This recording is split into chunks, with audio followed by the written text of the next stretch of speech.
Imagine this. Someone pushes your buttons, twists your words, and waits for you to lose control. Yet you don't flinch. You don't argue, plead, or over-explain. You answer with one calm, stoic line that shuts the game down and protects your peace. That's exactly what you'll learn today. 10 phrases to silence manipulators instantly, without drama, without yelling, and without selling your self-respect. Treat people who treat you badly like this, and watch the power shift back to you. Stay with me, because the last phrase doesn't just end an argument, it quietly ends the cycle. The Stoics never scrolled social media or dealt with micromanaging bosses, but they understood something timeless. People will attempt to control you through your reactions. They bait you with guilt, escalation, or confusion. Their success depends on whether you hand them your steering wheel. The core of Stoicism is simple and radical.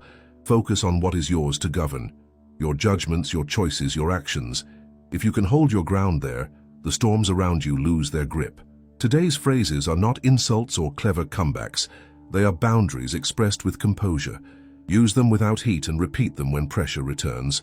Think of each one as a verbal handrail that keeps you steady when someone tries to pull you into their storm. Phrase 1. I understand what you're saying and I've already decided. Manipulators feed on open doors.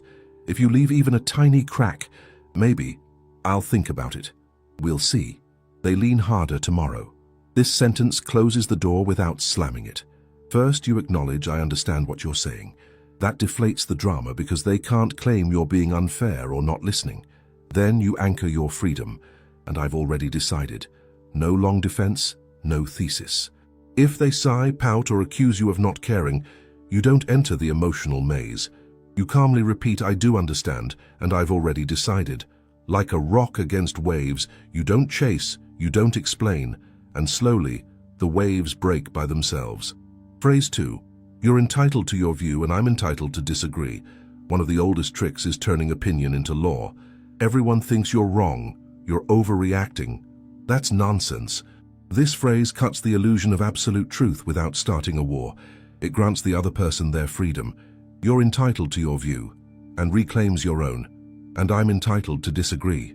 You're not trying to win a courtroom. You're stepping out of it. If they push, so you're saying I'm wrong, resist the trial. You can think that. I still disagree. A Stoic keeps identity separate from other people's judgments. Their opinions are not chains unless you clasp them around your wrists. Phrase 3. I'm not comfortable with this, so I won't be doing it.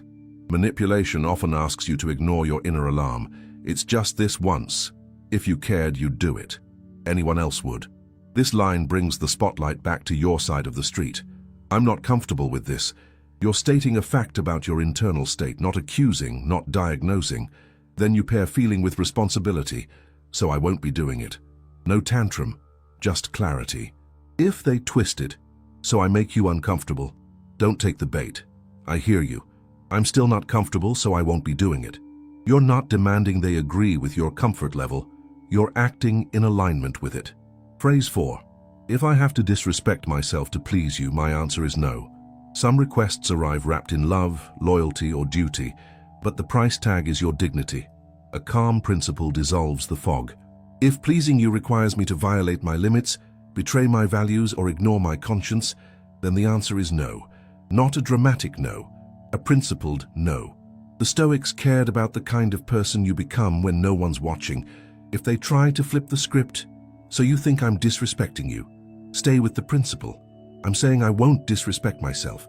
My answer is no. You don't need them to certify your boundary before you live by it.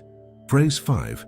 I won't continue this conversation in that tone. When logic stops working, some people reach for volume, sarcasm, or contempt. You don't have to wrestle in the mud to prove you're strong. Describe the condition, not the character. I won't continue this conversation in that tone. You're not calling them toxic or evil. You're stating the boundary of engagement.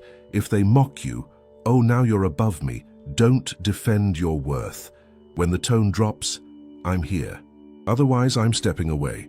Then follow through, end the call, leave the room, or pause the chat. Not to punish, simply to protect your clarity. You choose the arena before you choose the argument. Phrase 6. This matters to you, but this decision is mine to make. Control often wears the costume of concern. People advise you so forcefully that refusal feels like betrayal. This sentence honors their care without surrendering your authority. This matters to you. I hear that. But this decision is mine to make. The power play thrives where your choice is up for auction. Take it off the market.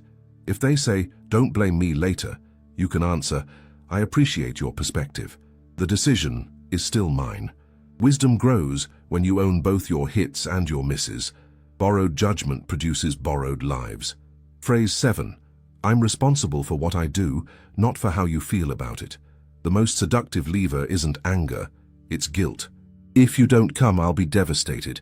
You ruined my day. You made me feel this way. Compassion matters, but responsibility has borders. Your actions are yours to own. Other people's emotional weather is theirs to interpret. I'm responsible for what I do. If I crossed a line, I'll repair it. But I'm not responsible for how you feel about my healthy boundary. Say it gently and repeat it when tears, sighs, or accusations arrive. I won't make choices just to manage your mood. I'll act according to my values and you can choose how to feel. Phrase 8. I prefer honest silence to a forced agreement. Sometimes the push isn't to understand, it's to extract a yes. When you sense that pressure, trade the counterfeit peace of people-pleasing for the real peace of integrity. I prefer honest silence to a forced agreement. That sentence removes the gray area manipulators love. It offers two roads, a true consensus or a respectful pause. If they press, "So you're giving me the silent treatment, stay clean." I'm choosing not to pretend. If we can't find a genuine middle ground, I prefer we pause instead of forcing something I can't support. This saves you from that bitter aftertaste of saying yes while abandoning yourself. Phrase 9. I know what I lived through. I won't doubt myself because you say otherwise. Skilled manipulators don't always shout, they revise. They shuffle details, invert scenes, and narrate your memory back to you until you mistrust your senses. You do not have to run an evidence seminar to secure your sanity. Calmly anchor your reality. I know what I lived through. I won't doubt myself because you say otherwise. If they scoff, "You're being dramatic," don't litigate. I'm clear about what I experienced. We may remember differently, but I will not outsource my judgment. Your mind is your last line of defense. Guard it, or someone else will write your history for you. Phrase 10. I can forgive you, but you no longer get the same access to my life. Forgiveness and full access are not twins. Forgiveness releases the weight in your chest. Access decides who sits at your table. You can sincerely let go of resentment and still adjust proximity. I can forgive you, but you no longer get the same access to my life. If they accuse you of being stuck in the past, if you truly forgave me, nothing would change. Remember, repeating the same arrangement and expecting a different outcome is not forgiveness, it's denial. You don't owe anyone the privilege to reopen the same wound. You owe yourself the duty to protect it while it heals. Let's put these phrases into life because wisdom lives in action. Imagine a coworker who keeps dumping urgent tasks on you at 5 p.m. as you're packing up. They start with a guilt hook. If you cared about the team, you'd help. You breathe, remember your footing, and say, "I understand what you're saying, and I've already decided to leave on time today." They pivot to pressure. "So you're okay with everyone thinking you're selfish?" You stay centered. You're entitled to your view, and I'm entitled to disagree. If they escalate, wow, unbelievable. You finish with tone and exit. "I won't continue this conversation in that tone. We can pick it up tomorrow." Then you go. A boundary that is not enacted is a suggestion. A boundary enacted calmly becomes culture. Picture a family scenario. A parent or sibling advises you about your relationship, career, or finances, except it doesn't feel like advice, it feels like command. You listen, then say, "This matters to you and I hear your concern, but this decision is mine to make." If they say you'll regret it, you repeat the ownership. "Thank you. I'll own the results." The paradox is beautiful. When you take responsibility for your choices, the people who rely on controlling you lose interest, and the people who love you for real respect you more. Or take a tender scene with someone you care about who keeps cracking jokes that sting. You've tried laughing it off, but you feel smaller each time. The next time it happens, you don't diagnose their character. You bring it home. "I'm not comfortable with that joke, so I won't be engaging with it." If it continues, you add tone. "I won't continue this conversation in that tone." When the tone drops, I'm here. Calm does not mean passive. Calm is active self-respect. There's a different kind of challenge when the manipulator is subtle. They don't order, they insinuate. They don't demand, they mope. They say, "I just thought you were different," and wait for you to scramble. This is where phrase 7 earns its keep. I'm responsible for what I do, not for how you feel about it. Then you make your choice and let their weather be their weather. Your kindness can be generous. Your boundaries must be firm. A word about repetition. Many manipulative patterns are not defeated by a single excellent sentence. They dissolve through consistent boundaries delivered in the same calm tone every time. Think of it like training a muscle. The first rep feels awkward, the second rep shakes. By the 10th rep, your voice is steady, your breathing smooth, your eyes clear. People learn how to treat you from what you consistently allow. If your words are strong but your follow-through is weak, the lesson falls apart. If your words are steady and your actions match, the lesson holds, even if at first it triggers pushback. And a word about composure. No phrase is a magic spell if your voice drips with contempt. The Stoic edge is not sharpness, it's steadiness. You can be firm without being cruel, clear without being cold. When you feel the flood rising, heart racing, jaw clenching, come back to your breath. Slow your exhale. As you breathe out, let the excess words drain with the air. Then deliver the line once, maybe twice. If it turns into a spiral, invoke phrase 5 and step away.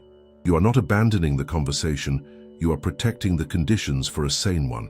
Notice what these phrases have in common. None of them are about winning an argument. All of them are about winning yourself back. The moment you stop performing for approval or managing other people's feelings like a full-time job, you create space for a different life, one where your choices are guided by your values, not by someone else's volume, guilt, or certainty. In that space, respect starts at home and radiates outward. Some people will meet you there, others will drift away. Let them. The company you keep shapes the person you're becoming, and your future self is counting on you to be selective. Before we close, here's a fast recap you can screenshot in your mind. When someone tries to bulldoze your decisions, I understand what you're saying, and I've already decided. When opinion masquerades as law, you're entitled to your view, and I'm entitled to disagree. When your body says no, I'm not comfortable with this, so I won't be doing it.